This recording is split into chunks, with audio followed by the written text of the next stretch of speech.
They swore the tower was empty, but the guards heard footsteps in the dark, and what they saw staring back at them was not human. This is War Files Uncovered, where the shadows of history breathe again.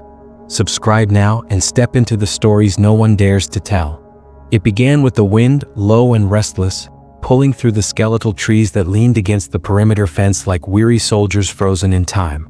The watchtower stood high against the pale winter sky, a wooden husk older than most of the men who climbed its narrow stairs. To the soldiers assigned to it, the tower was both a prison and a refuge, a place where hours stretched long and silence pressed harder than the cold. On the night of January 7, 2005, Private First Class Mateo Alvarez lit his last cigarette before midnight, stamping his boots against the wooden floor to chase away the creeping frost. He thought the shift would be uneventful, just another night of scanning empty fields through fogging glass, another night of silence so thick that even his own heartbeat felt like an intruder. But the silence was broken, and once broken, it never returned. Mateo swore he heard the first footsteps just after the tower clock ticked past 12:30. They were soft, measured, almost polite, as if someone was deliberately placing their weight where no creak would betray them. He leaned forward, squinting into the darkness below, his rifle heavy against his shoulder, but the yard was empty, desolate ground, barbed wire glistening like teeth in the moonlight. He convinced himself it was nothing. The wind, maybe. The settling of timber. His nerves. But nerves had never made him see shadows. And when he turned back, when the flame of his cigarette licked his cheek with orange glow, he saw it. No face, no body, just the outline of a figure leaning against the far wall of the tower as if it had always been there. He froze, smoke burning in his throat, heart choking on the sudden silence. He blinked and it was gone. They told stories, of course, because soldiers always did when the nights were too long and the silence too sharp. They whispered about the tower's curse, about the guard in 1987 who vanished mid-shift, leaving his rifle propped against the wall and his boots neatly placed at the foot of the stairs as if he had stepped out of them. Others talked about Corporal Richter, who was found hanging from the rafters, eyes wide open, his lips stretched into something that looked too much like a smile. Command dismissed it all as fatigue, stress, or drunken imagination, but the men knew better. Shadows were patient. Shadows waited. And in the tower, shadows had teeth. Mateo radioed it in, his voice low, like he was afraid to be heard. The reply crackled back, half amusement, half irritation. "Stay sharp, Alvarez. You're jumping at ghosts." But the word ghost clung to him. He could feel it in his marrow, an unshakable weight pressing against his ribs. When Sergeant Klein climbed the stairs to check on him 20 minutes later, he found Mateo rigid, rifle raised, staring into the corner where nothing stood. Klein's boots thudded on the boards, the ordinary sound of living flesh and bone, but to Mateo it was already too late. Because he had seen the figure again, closer this time, closer than breathing, a shape carved from the absence of light, watching him with an intensity that felt older than the tower itself. No one would believe him, not fully. They would smirk and shake their heads, call him a greenhorn rattled by isolation. But the guards who rotated through the tower after him felt it too. They spoke less and less on their shifts, their jokes drying up, their laughter strangled into silence. Some swore they smelled something sour like rotting earth or old blood. Others described hearing whispers that threaded through the wind, words too faint to understand but too sharp to ignore. And once, on a night when fog swallowed the entire yard, 2 men swore they saw a face pressed against the tower's glass from the outside, 30 feet above the ground, pale and distorted, grinning without breath. The records show nothing unusual. That's the strangest part. No breach of the perimeter, no confirmed intruder, no reason to file more than a routine report. But reports are written in daylight, and what happened in the tower belonged to the dark. Mateo refused to take another shift there. He claimed illness, requested reassignment, even begged for transfer, but command insisted. A soldier does not run from shadows, they said. But soldiers are not made for staring into the void, and the void was staring back. What no one spoke of, not in official statements, not in hushed whispers, was the detail discovered weeks later. In the frost-thin dirt at the base of the tower, imprints had been found, too deep for animal tracks, too long for human boots. They led nowhere. They ended abruptly, as if whatever had made them had simply risen into the air and vanished. The marks were quietly erased before dawn, shoveled flat under orders. And the men who had seen them did not argue. because by then they all knew the truth. The tower was not watching for threats beyond the fence. The tower was keeping something in. And still the shifts continued. Still the guards climbed. Still the figure waited. The tower had been built during another war, a relic of paranoia and sleepless nights, when men needed height to keep their fear at bay. Its boards were splintered with age, soaked with decades of rain and sweat, yet still it stood like a bone thrust through the skin of the earth. Soldiers came and went, their names lost in the dust of paperwork, but the tower remembered every face, every heartbeat, every final scream swallowed by its hollow interior. No matter who climbed the stairs, the story began the same. Silence, then sound. Emptiness, then presence. By February, Mateo wasn't the only one speaking in half-breaths about what he'd seen. Corporal Jensen, a broad-shouldered veteran with 13 years in uniform, laughed at the younger men's nerves, until the night he pulled his pistol and fired 3 rounds into the corner of the tower, swearing something had moved there. His hands shook so badly afterward that he couldn't reload. They dragged him down the stairs, muttering excuses to cover the terror plain in his eyes. Command issued a reprimand. But no one forgot how Jensen, the man who once joked he could sleep through artillery, refused to set foot inside the tower again. And then there was Private Ellis. He was the youngest of them all, barely 19, his uniform still stiff with newness. On his 3rd shift, he told his partner he kept hearing a low hum, like static, like a radio stuck between stations. It followed him, growing louder whenever he stepped toward the western wall. The next morning, he didn't report for roll call. They found him hours later, wandering the perimeter barefoot, his eyes glassy and fixed on something no one else could see. When asked what happened, Ellis only repeated the same phrase. It leaned in. It leaned in. It leaned in. He was discharged within the week. There were no investigations. Not officially. But the men began keeping their own log, a crude notebook hidden in the tower's supply chest. Each shift they wrote what they saw, what they felt, what they feared. The entries began short, dismissive, cold night, shadows strange, probably nothing. But soon they turned fevered. Not alone. Something in here. Eyes in the glass. The handwriting grew jagged, the words scratched deep as if carved in desperation. And then one entry dated March 3rd, written in a hand no one claimed, "Do not look down the stairs." That line alone was enough to split the company. Some laughed, tearing the page out and burning it in a coffee tin. Others refused to touch the chest again, let alone read what came after. But the warning clung to them, hung in their minds during long hours when the only sound was the slow tick of the tower's old clock and the breath of wind rattling through the cracks. Do not look down the stairs. What waited there? Who or what had written it? Mateo's last shift came in April. The night was warmer, the snow long gone, the ground damp with thaw. He tried to steady himself, to swallow the dread that crawled into his stomach each time his boots hit those steps.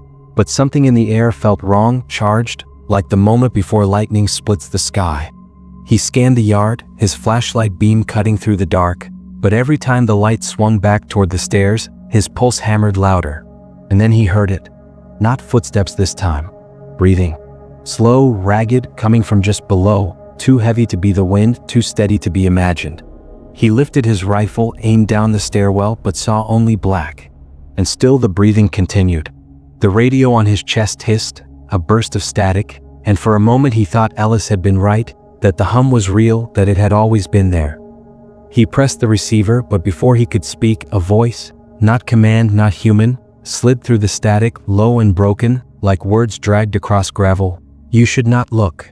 He dropped the radio, his hands slick with sweat, his lungs frozen. The breathing stopped. The silence that followed was worse. When Sergeant Klein arrived for the changeover, he found the tower empty. Mateo's rifle lay propped against the wall, his boots neatly placed at the base of the stairs. His jacket still clung to the hook, swaying gently as if it had just been hung there. But Mateo was gone. Gone in the same way Richter had been. Gone in the way the tower seemed to hunger for. The report filed the next morning was clean, efficient. Private Alvarez missing during shift. Presumed AWOL. But the men knew better. They had always known. The shadow had taken him just as it had taken the others before. And the tower, silent as ever, waited for its next name to etch into its long memory. Because once you've heard the breathing, once you've felt the eyes pressing against you in the dark, you realize the truth. The shadow doesn't live in the tower. The tower lives in the shadow, and it will never let you leave. After Mateo vanished, the tower grew heavier, as though every nail and board carried the weight of his absence. The men rotated reluctantly, their protests muted under the chokehold of command. Orders were orders, and no soldier could openly refuse without risking more than just ridicule. But a silent pact formed among them. No one stood watch alone anymore. Even though the official roster listed single-man rotations, the guards began sneaking pairs into the tower, sharing the silence like prisoners huddling against the same cell wall. It was during one of those shared shifts that Corporal Jensen, still scarred from the night he emptied his pistol into shadows, claimed he saw Mateo again. He described it quietly to his partner, his voice shaking, his breath frosting the glass. There, across the yard, near the fence where the floodlight barely touched the earth, he swore he saw a figure standing still. Same height, same posture, even the way the shoulders sloped forward as Mateo's always had. But the face was wrong. Too pale. Too long. And when the floodlight swung across the field, the figure didn't vanish like a trick of the eyes. It turned its head, slowly, deliberately, and smiled. Jensen broke down mid-shift, his partner dragging him out before he clawed his own eyes bloody. Rumors infected the barracks like a sickness. Some said Mateo wasn't gone at all, that he'd been taken into something older, something waiting in the tower for every guard who dared climb too high into its hollow. Others swore they heard him whispering at night, a muffled voice sliding under the barracks doors, calling their names, inviting them upstairs. One soldier reported waking to find his boots, placed neatly under his bed the night before, missing only to be discovered at the base of the tower steps at dawn. The company chalked it up to a cruel prank, but the soldier never laughed again. The logbook in the supply chest grew more frantic. Entries stretched longer, scrawled faster, words spiraling into madness. Not Mateo. Not him. It wants the lonely ones. Stairs breathing. Window wrong. The final page before the notebook vanished altogether was written in something that looked too dark to be ink. The words repeated 3 times, "Don't turn around." By May, men began requesting reassignment en masse, citing stress fractures, family emergencies, anything that would justify their exit. Command approved a few, denied most, but the desertions increased. One by one, soldiers slipped away into the night, abandoning their posts. They preferred facing court-martial to the thought of another shift in the watchtower. Their absences piled up, unrecorded or buried under bureaucratic silence. Paperwork was easier to falsify than explaining the truth. The truth was that the tower had become something else. A lure. A mouth. Men climbed it and returned changed or not at all. Those who came back carried a weight in their eyes, a hollow where laughter had once lived. They spoke less, slept less, and when they did sleep, their bodies twitched violently, lips moving as though in prayer. Sometimes they woke with scratches on their arms, claw marks in the shape of fingers too long, too thin. They swore they hadn't done it themselves. No one argued. On June 10th, a storm ripped across the base. Lightning clawed at the sky, thunder rolled like artillery, and the tower swayed under the wind's fury. During the storm, a young guard named Peterson was assigned the night watch. He begged not to go. He claimed he had seen Mateo in his dreams for weeks, standing at the foot of his bed, whispering that the storm would set him free. Command ignored his pleas. He went up the tower at 2,100 hours. At 2300, the radio cut to static. When dawn broke, the tower still stood, leaning slightly from the storm, but Peterson was gone. His rifle remained. His boots remained. And carved into the wooden railing, jagged and deep, was a phrase that hadn't been there before. It leaned in. The phrase matched what Ellis had muttered months earlier, the same words he repeated while wandering the yard barefoot. 2 men, different times, same message. The coincidence was too sharp, too exact to ignore. The men whispered about it constantly now, passing it through the ranks like a secret code. They leaned in. What did it mean? Was the shadow pressing against them, breathing into their minds, filling the space between their thoughts? Or was it a warning, a plea from those already taken? By late summer, the tower was more legend than duty. It had consumed 5 names, maybe more, and yet no official report spoke a word of it. Relatives received letters of absence, desertion, dishonor. No one mentioned shadows, whispers, or grinning faces in the dark. The men still stationed there lived with the knowledge that they might be next, but they obeyed orders with a hollow kind of loyalty, their willpower bent by the silent pressure of authority and the tower alike. And still the figure came. Guards reported seeing it more often now, not just inside the tower, not just across the yard, but near the barracks, near the mess hall, slipping between trees at the edge of the floodlight's reach. Always watching, always smiling. Some swore it wasn't one figure anymore, but several, shifting in and out of each other like smoke. Others whispered that every time a soldier disappeared, another shadow joined the thing that lingered in the dark. And maybe that was the point. The tower wasn't haunted by something. The tower was building something. The last entry that could be traced came in September. A lieutenant, assigned to restore order and prove the tower harmless, took his shift alone. He was meticulous, the kind of man who dismissed fear as weakness and stories as excuses. He carried extra ammunition, checked his radio every 10 minutes, and even kept a journal in his pocket to record his thoughts. For the first 2 hours, everything was uneventful. But when they found his journal weeks later, half buried near the fence line, the final page was written in a trembling hand. It read, "Not the shadow in the tower. The tower is the shadow." And it leaned in. The lieutenant was never seen again. The tower still stands. The wood older now, cracked and graying, the stairs warped with time. Birds perch on the railing, trees bow against its sides. But to those who serve there, it will never just be timber and nails. It is a wound that never closed. And when the wind howls through its hollow frame, some swear they still hear boots pacing the boards, radios hissing with static, and a voice low as breath in the ear, whispering words that echo long after the silence returns. Don't turn around. The tower was never meant to last. At least that was the line buried in the old blueprints, yellowed and brittle in the archives.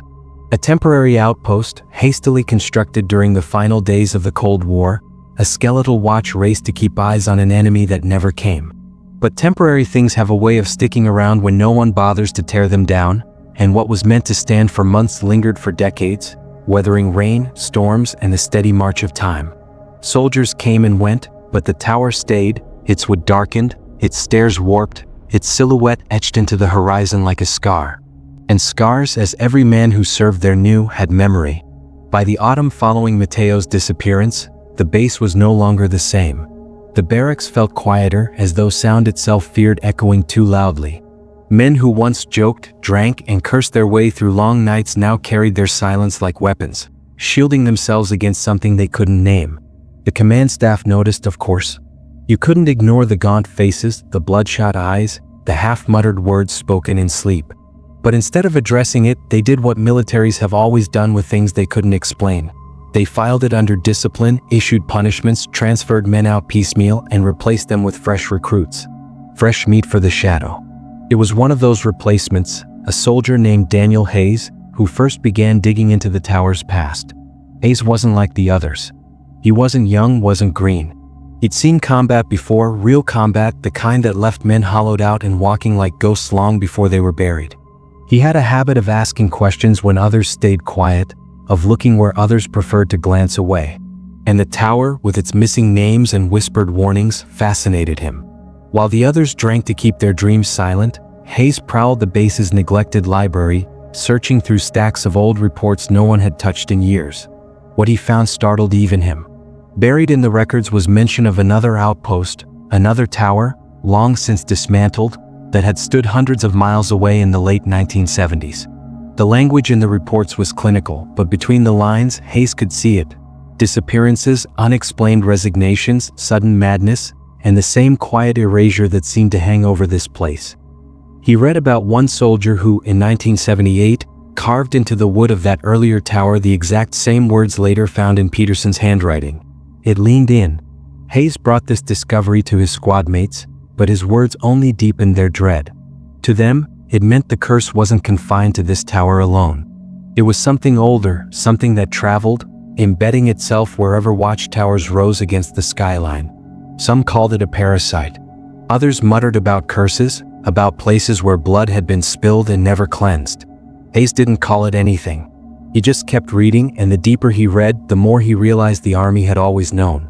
There were mentions of psychological stressors in classified memos, instructions on how to rotate guards to minimize anomalous strain, and even one chilling line in a declassified briefing from 1983. The phenomenon appears to increase during periods of prolonged conflict. Containment preferable to destruction. Containment. The word made Hayes' stomach twist. What exactly were they containing? And then came the photographs. Blurred, poorly lit images of soldiers in watchtowers decades apart, each showing faint shapes in the glass. At first glance, they could be tricks of light, reflections, dust on the lens. But one photo stopped Hayes cold. In it, the figure pressed against the glass bore a grin too wide, too sharp, stretching into the hollow darkness where eyes should have been. Written on the back of the photo in faded ink were 3 words: "Do not smile." Hayes began keeping his own journal, separate from the log the men scrawled in upstairs. His entries were steady at first, observations of noises, strange drafts, odd smells of wet earth that drifted into the tower even on dry nights. But soon the tone changed. He described seeing movement out of the corner of his eye, of catching reflections in the glass that didn't match his own posture. One night, he wrote about hearing a knock on the trapdoor at his feet, 3 slow raps, deliberate and patient. He opened the hatch with trembling hands, flashlight sweeping the stairwell. It was empty, but when he closed it again, he swore he heard breathing just beneath the boards. By November, his entries read less like reports and more like confessions. "I see Mateo in my dreams.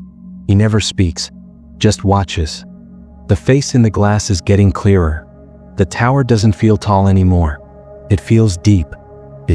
The word unsettled those who later read his journal. Because the tower had never been more than 30 feet high, its steps creaking into a small, square room with a view of the yard. But Hayes insisted it stretched downward somehow, that beneath its boards, beneath its foundation, there was another place, a hollow that tugged at him whenever he stood too long in silence. He said he felt the pull most strongly when his back was turned, when he knew something was behind him, leaning in closer and closer, but he dared not look. The breaking point came on December 14, 2005.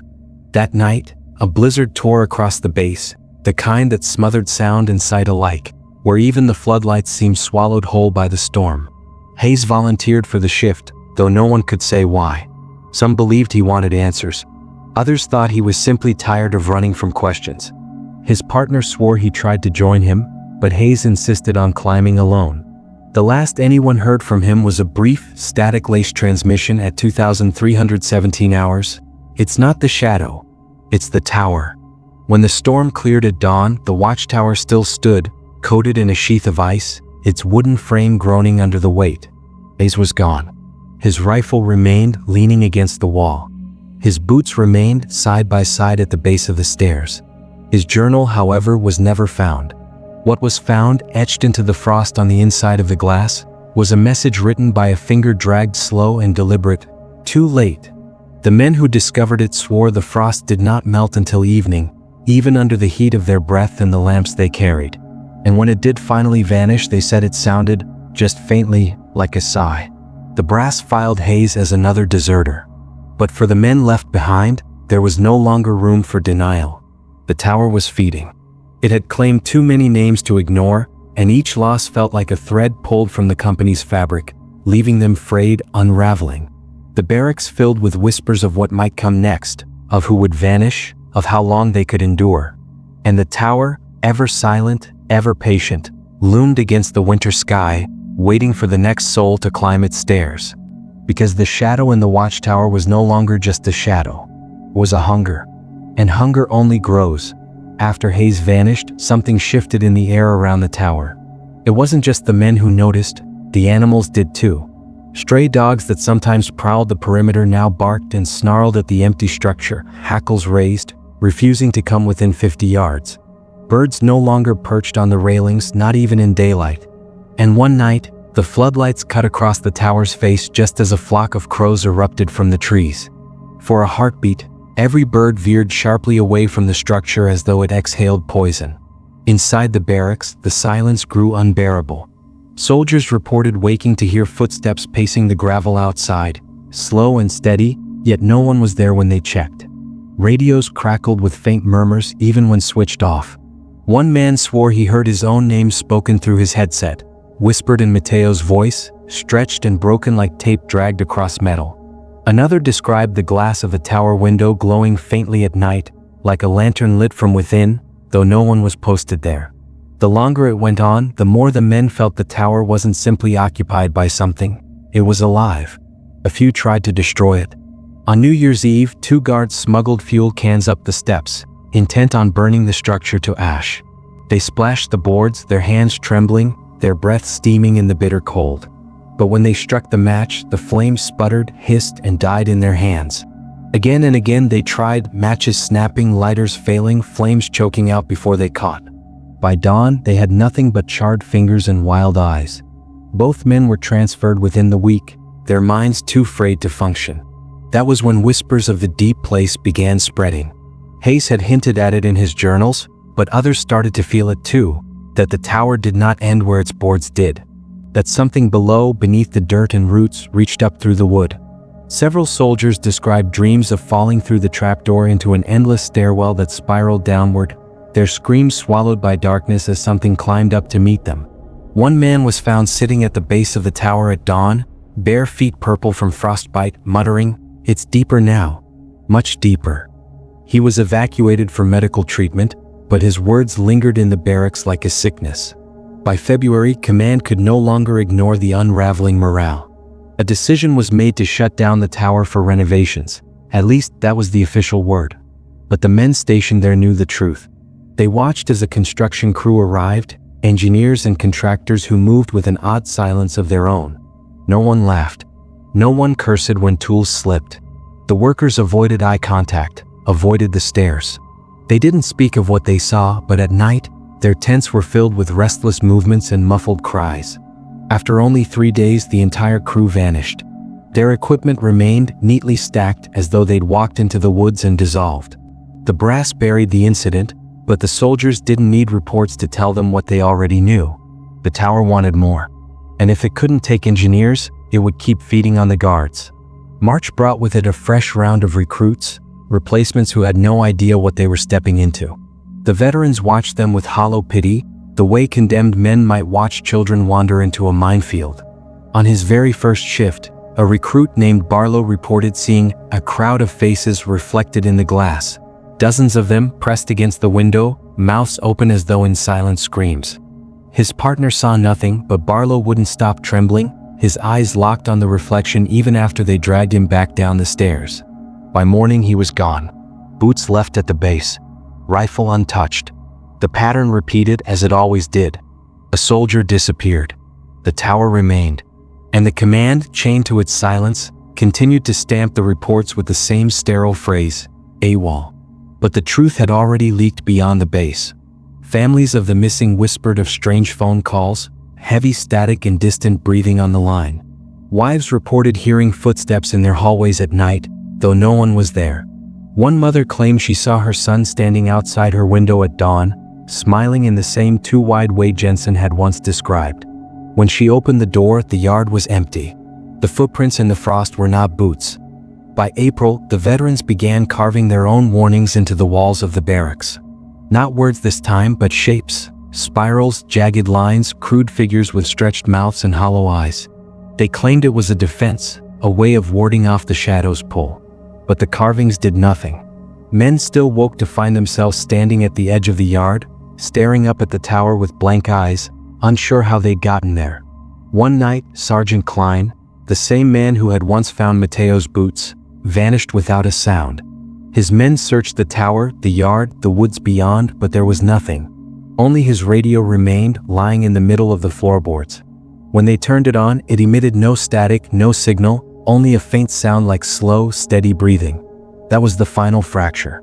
The men no longer spoke of whether the tower was cursed. They no longer questioned whether Mateo or Hayes or the others had deserted. They knew the truth now, and it was worse than any curse. The tower was not haunted. The tower was the haunting. And it was spreading, a hunger that reached beyond its wooden frame, into dreams, into families, into the very bones of those who had touched it. In May, one last attempt was made. A demolition team, escorted by armed guards, arrived at the base. Their orders were clear: bring the tower down. Explosives were set, wires threaded, charges placed at the base. The soldiers watched from a distance, breath tight in their lungs, eyes fixed on the skeletal silhouette against the sky. At 0200 hours, the detonator was pressed. The ground trembled. A flash split the night, and when the smoke cleared, the tower still stood. Not even a scorch mark marred its boards. The demolition team was gone. Every last one of them. Their tools remained. Their vehicles remained. But the men themselves had vanished, erased as cleanly as if they had never existed. The only trace left behind was a new carving etched into the wood at the tower's base. "Do not smile." After that, no one dared speak of demolition again. The command buried the project, buried the names, buried the truth. And yet, the tower remained as it always had, as it always would. Standing tall, waiting, watching, patient as hunger itself. The logbook was gone, the journals lost. But among the men who served there, one truth was spoken in whispers long after they'd left the base. The shadow was not an intruder. It was not a ghost, nor a curse, nor even a memory. It was a door. And every man who vanished through it had not disappeared. They had joined the faces pressed against the glass, waiting for the rest to follow. The tower's silence was never absolute. Even in the stillest nights, when snow blanketed the yard and the air hung heavy with frost, the men swore they heard something moving beneath it. Not footsteps, not voices. Something older, heavier, like a heartbeat muffled under soil. At first, they dismissed it as imagination, nerves wound too tight. But as the disappearances piled higher, as the frost-written messages lingered on glass and wood, they began to understand. The tower wasn't built on empty ground. It was standing over something, and whatever was below had been waiting a long time. The first hints of this truth surfaced when a retired officer, Major Reinhardt, returned to the base in early June 2006. He was gray-haired, sunken-eyed, his uniform hanging loose on a frame thinned by illness. But when he walked the grounds, the soldiers fell silent. They'd heard his name before, spoken only in fragments. He had been among the original officers stationed here in the late 80s, back when the tower was still considered new. Reinhardt had resigned abruptly after a series of unexplained incidents, his file sealed, his name buried in whispers.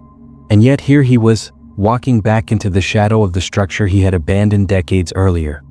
He met with command behind closed doors, but men who lingered near the hall claimed they heard raised voices, the slam of fists against tables, and Reinhardt's words, cracked with age and fury, "You should have torn it down when you had the chance." That night, Reinhardt visited the tower himself. He climbed slowly, step by step, refusing offers of assistance, his hand gripping the rail with white-knuckled determination. When he reached the top, he stood at the window for a long time, staring into the glass as if he expected something to stare back. The guards below swore the wind died completely, the yard holding its breath. And then Reinhardt laughed, a sharp, broken laugh that cut through the silence.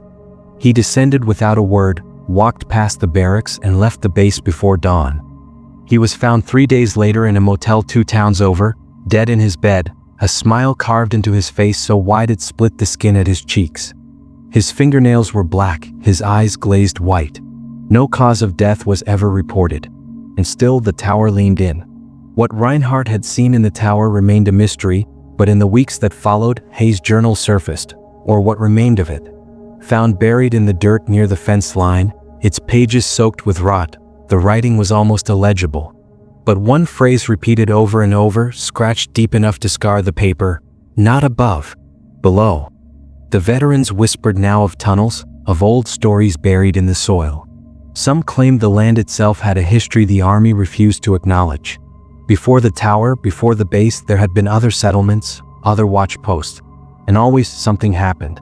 Records hinted at strange vanishings among local villagers, old search parties returning with fewer men than they left with, tales of people hearing their own names called from the woods at night. A century earlier, there had been rumors of miners who dug too deep and sealed the shaft in terror, abandoning their tools and fleeing without explanation.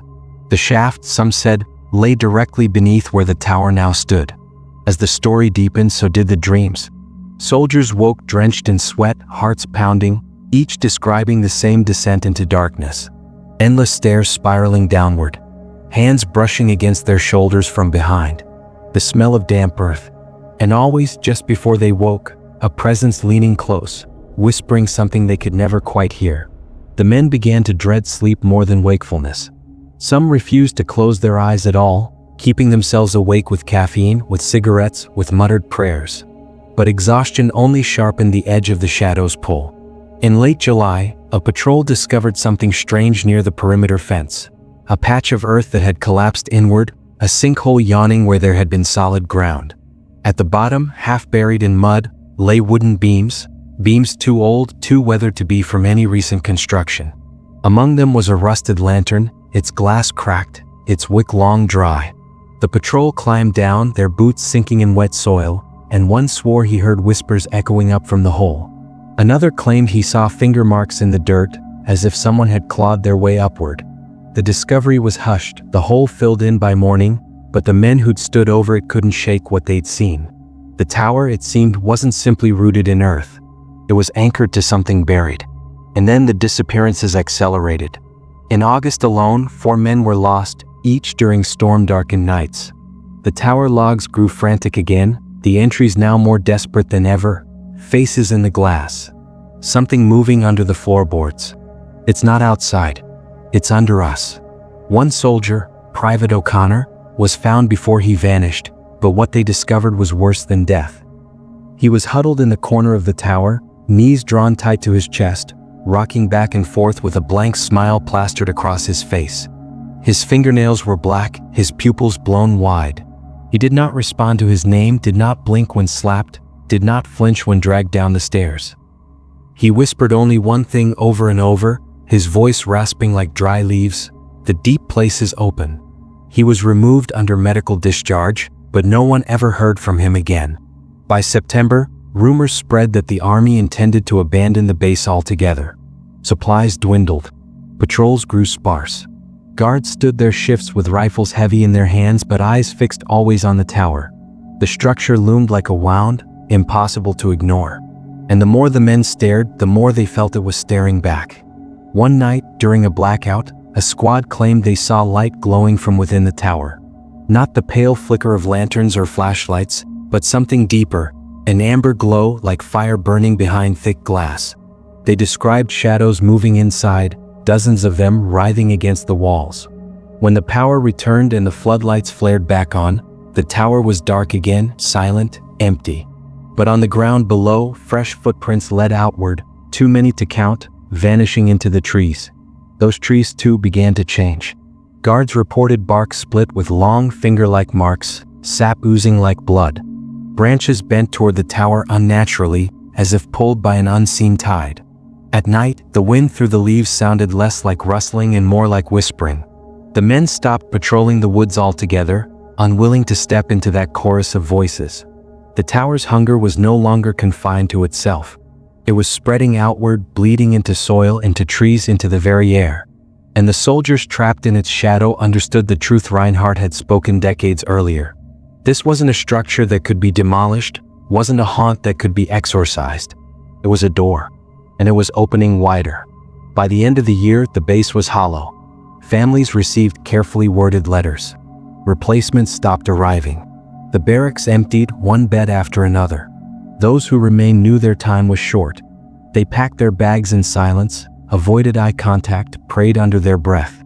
And when they finally left, abandoning the base to wind and snow, the tower stood alone, its silhouette cutting against the gray sky. Yet it was not empty. Never empty. Because as the last convoy pulled away, men swore they saw figures in the windows. Not one. Not two. Dozens.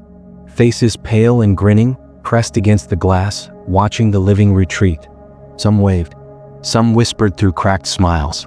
And one, tall, shoulders sloped, was Matteo. The tower remained. The shadow remained.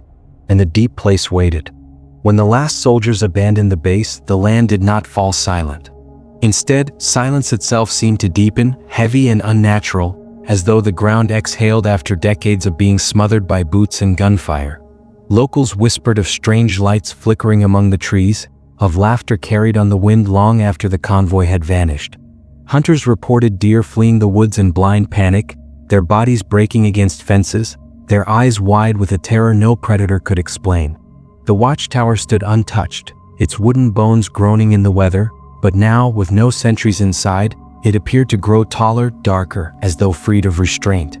It wasn't long before the curious came. Hikers, urban explorers, paranormal thrill seekers hungry for legends. They crossed the rusting fence with cameras and flashlights, laughing nervously at stories of vanished soldiers, dismissing the tower as nothing more than a relic of Cold War paranoia. Some uploaded videos, shaky and grainy, describing creaks and drafts, strange shadows caught at the edges of their lights. But none of those videos lasted long. Channels disappeared, accounts shut down, and the ones who returned never spoke about what they saw. Their silence said more than words ever could. A farmer in the nearby town swore he watched 3 teenagers climb the tower one summer evening. He saw their flashlights dance in the windows, heard their laughter drifting faintly across the fields. But as night deepened, the lights went out. The laughter stopped. At dawn, the farmer found the tower doors hanging open. Inside lay the teens' backpacks, their phones, their shoes. But the tower itself was empty. No footprints left the base. No bodies were ever found. The town's police wrote it off as runaways, but the farmer never set foot near the property again. He nailed his windows shut at night, claiming he could hear whispers riding the wind when he left them open. Meanwhile, buried documents began to leak, old, yellowing reports stamped classified. They revealed what the soldiers had only guessed. The tower had been constructed not for surveillance but containment. Beneath its foundations lay a shaft, the remnants of a mine abandoned in the early 1900s after a series of unexplained deaths. Miners had reported voices calling from below, equipment vanishing, men dragged screaming into darkness. Some scrawled warnings on the tunnel walls before fleeing, warnings eerily similar to what the guards would later write in their hidden logbooks. Do not look down the stairs. The shaft was never sealed completely. Instead, the military built over it, disguising their barrier as a watchtower. They told themselves they could control it. They were wrong. In the winter of 2010, years after the base was officially abandoned, a storm brought down part of the yard's fencing. Locals who passed claimed they saw light glowing faintly from the tower's windows, as though lanterns burned within. Others swore they saw shapes moving at night, long shadows that walked without sound, faces pressed against glass. And yet, the government remained silent, no records, no warnings. To them, the tower did not exist. But those who dared too close learned the truth. One man, a journalist from the city, drove out to investigate after hearing rumors of the missing teenagers. His last phone call to his editor was brief, his voice clipped, urgent. There's something here. The ground's hollow. I hear it moving. The call cut off. His car was found abandoned at the fence line, keys still in the ignition, headlights on. The tower door was open. He never came back. The longer the tower stood empty, the more it seemed to reach outward. Animals grew scarce in the surrounding woods.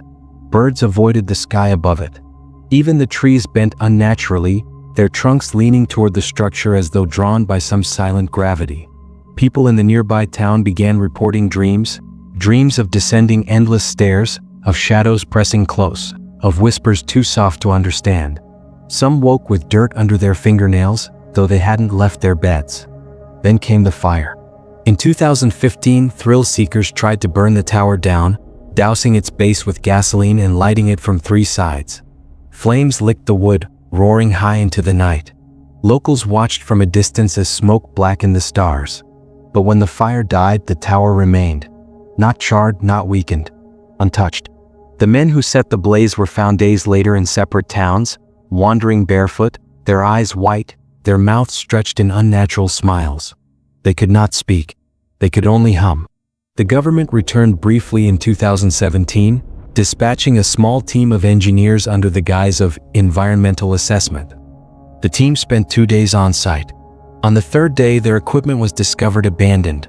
Radios smashed, notebooks scattered, one boot lying at the base of the stairs. None of the team was ever seen again. The site was quietly reclassified, fenced with barbed wire, posted with signs warning of toxic soil contamination. But the locals knew better. They knew the soil wasn't toxic. It was hungry. And still the tower stood. Year after year, darker, taller, its windows like eyes watching the horizon. Drivers along the old highway claimed to glimpse figures silhouetted against the glass, though no one had been stationed there for over a decade. Campers reported strange lights in the trees, voices whispering their names just beyond the reach of their fires. A hiker swore he found footprints in the mud, bare, human, leading straight toward the tower but never away. The legend grew, but with it came denial. Authorities dismissed the stories as folklore, the fabrications of bored locals. But documents continued to leak, enough to paint a darker picture. Entire platoons unaccounted for, missing persons reports filed under false names, psychological studies marked unexplained phenomena. One margin note, scrawled in a trembling hand, read simply, "It wants to be seen." And then, in 2019, satellite images revealed something startling. The tower's shadow had lengthened unnaturally, stretching farther than its height should allow, bending at odd angles across the ground. Analysts dismissed it as a glitch, but those who lived nearby claimed the shadow moved, shifting even when the sun was still. Some swore it reached their homes at night, sliding silently through cracks beneath their doors. Children woke screaming of faces in their rooms. Parents nailed boards over windows. Yet the shadow slipped through anyway. By the time 2020 came, the surrounding town was nearly deserted. Businesses shuttered. Houses stood empty. Those who remained spoke of waking to find dirt scattered across their floors, handprints smeared on glass, whispers in the walls. They said the tower was no longer content to stand alone. Its hunger had spread, its shadow crawling outward, feeding on the living mile by mile. And so here it waits. The watchtower, built as a sentry, now the sentry itself, guarding not the land but the thing beneath. The deep place. The hunger that was never sealed. No one knows how deep the shaft goes, how many voices whisper below, how many faces press against the dark, waiting to climb. But the soldiers knew. Mateo knew. Richter knew. Hayes knew. All those who disappeared into its silence became part of it, their whispers joining the chorus that waits for the next curious soul to climb the stairs. Perhaps you're curious yourself. Perhaps you've already felt it, the itch between your shoulders when you walk alone at night, the sense that someone waits just beyond sight. Perhaps you've dreamed of the tower, its wooden steps, its glass windows, its yawning black stairwell descending into forever. So you're already marked. Because the shadow in the watchtower does not remain in one place. It moves with stories, with memory, with the breath of those who speak its name. And now that you've heard it, now that you've seen its shape in your mind, you may find it closer than you think. A reflection in the glass. A shadow at the foot of your bed. A whisper in the static of your radio. Do not look down the stairs. Do not answer when it calls. Do not meet the eyes pressed against the window. Because the watchtower is not empty. It never was. And once it knows you, once it breathes your name, there is no running. There is only the deep place. And sooner or later it will lean in.